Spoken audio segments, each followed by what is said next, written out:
Information now trickling in that NIA has got 10-day custody of all accused, all three, Dr. Shaheen, Dr. Adil, Dr. Muzammil, three doctors that were linked with the Al Falah University, and the Imam who was believed to be the one who indoctrinated these individuals. All of them have now been granted 10-day further custody for the NIA for custodial interrogation. Ananya, my colleague, joins us, getting us more details. Ananya, what else transpired in court? Well, absolutely. In fact, these are the people who were at the forefront of this white-collar terror module. And in fact, they were in the custody of the Jammu and Kashmir police earlier. And now the National Investigation Agency had sought 15 days of police custody remand after, arresting them in the Red Fort blast case. And now 10 days of police custody remand has been granted. The agency has told the court categorically that they need to unearth this sinister plot and to know as to whether more people were actually involved into this sinister plan and how and what was the actual plan, because the blast that happened in Red Fort seems to be a one that was carried out in panic, but the plan was much larger, because the arresting of Jashir alias Danish also showed that how he was a drone expert. He was actually called in for in fact creating rocket type structures so as to carry out precision blast. Just like a Hamas model. So very clearly at this juncture, these three people who remain at the forefront of this white-collar module, and that particular Imam who is said to be one that had indoctrinated these people, needs to be questioned, needs to be quizzed by the National Investigation Agency. Since a 10-day police custody remand has been granted, they might be taken somewhere. That also is also on the cards of the National Investigation Agency.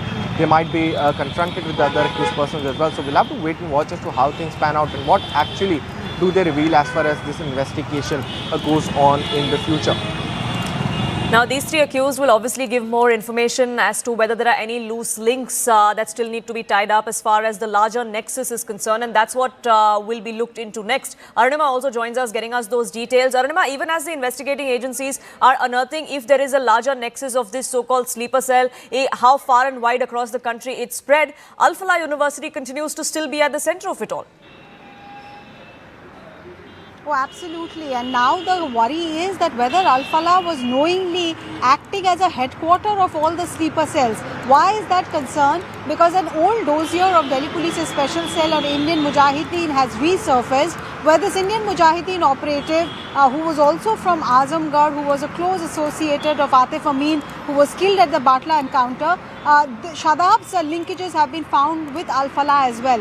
As per this dossier, Shadab, went to Al Falah, completed his BTech degree, and after that he was applying for government jobs. He was also applying for private sector jobs in Delhi NCR till he turned rogue. And he went and picked up explosives for Indian Mujahideen from Karnataka.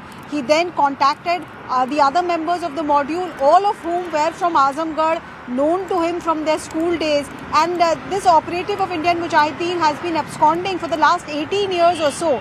So how is it that Al Falah is becoming the nerve center of so many people who are part of a terror module?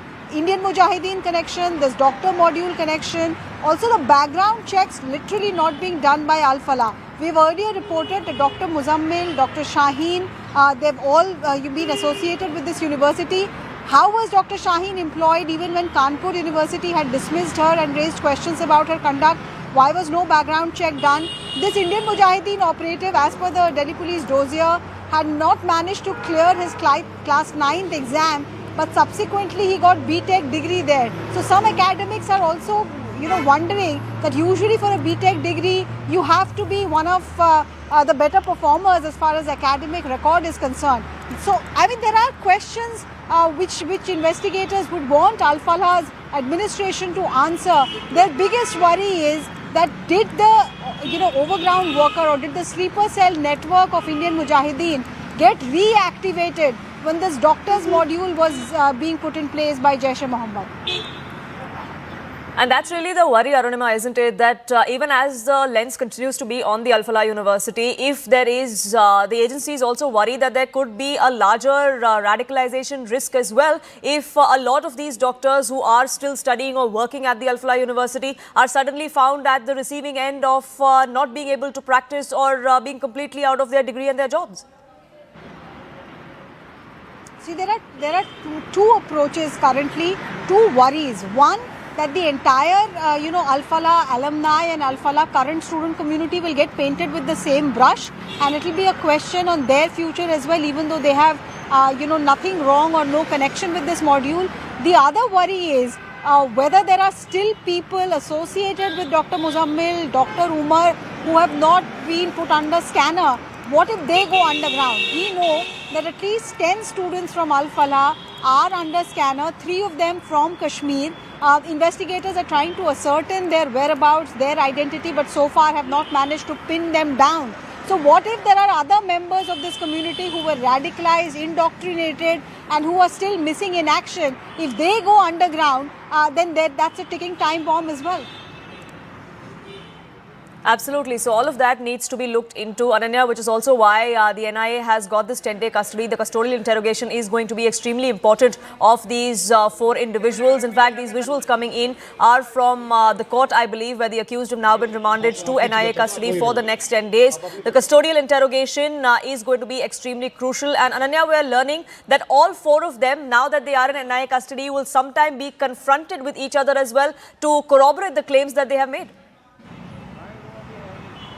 Well, absolutely. This is a general practice of investigation that's carried out, and since now there are, these 4 people along with the 2 more arrests that NIA had already made, because Jasir and Amir are already in fact, the NIA's custody. So all of them might be confronted with each other to get to know that particular sinister plan that these white-collar terror module was actually planning to hatch. And not only that, they might be taken out of the national capital, just like we remember Amir's police custody remand showed how he needed to be taken to Kashmir. It was explicitly mentioned in that particular remand note, and similar could be the things for Jasir and the people as well. So very clearly this Imam also is somebody who remains to be one of those who have indoctrinated these people. So he might be taken to that particular mosque. He would be there could be details that could be sought from him as well. So very clearly these 10 days of police custody remand would be very, very crucial for the investigation agency. And when they come back to the court the next time, then the sinister plan or the sinister plot could actually come to light as to what was the actual plan that was at play, though the timely intervention of the investigation agencies, the Jammu Kashmir Police, the Special Cell of the National Capital, or in fact the National Investigation Agency as well, averted a bigger thing to happen from occurring at that particular point of time. Absolutely. And Arunima, as far as the investigation goes, there are several arrests that have been made from different parts of the country, from Jammu and Kashmir, Uttar Pradesh and Haryana. At least these 3 states is where the NIA now knows that this particular cell or this particular module was working out of. Have they been able to trace any further links outside of these 3 states? See, 6 people have been arrested so far by NIA. NIA has confirmed 6 arrests, but there are other agencies at work as well. This entire module was exposed by Jammu and Kashmir Police, so they have taken a lead in understanding who are the module members, how they were working. The Haryana Police, because Al Falah is in Faridabad, they are looking at Nuh and Mewat region especially, because there seems to be suspicion that Umar Nabi, when he escaped from Al Falah, he went and lived in Nuh for some time. So Nuh is definitely under scanner. Was he living there simply because it was easy to find a rented accommodation, or were there people giving logistical support? I just mentioned to you that at least 10 students from Al Falah are under scanner. Many others have been questioned and allowed to go home. There are people in Maharashtra too that we are told are being questioned. So it's a multi-state investigation and interrogation of these 4. NIA is hoping that after questioning Muzammil, Dr. Muzammil is believed to be the logistical bone of this module. So he's questioning Dr. Shaheen, who also got completely radicalized and is being seen as the women head of Jaish-e-Mohammed's white collar module. So who all did she influence? Who are the other possible female members? And NIA would want to know.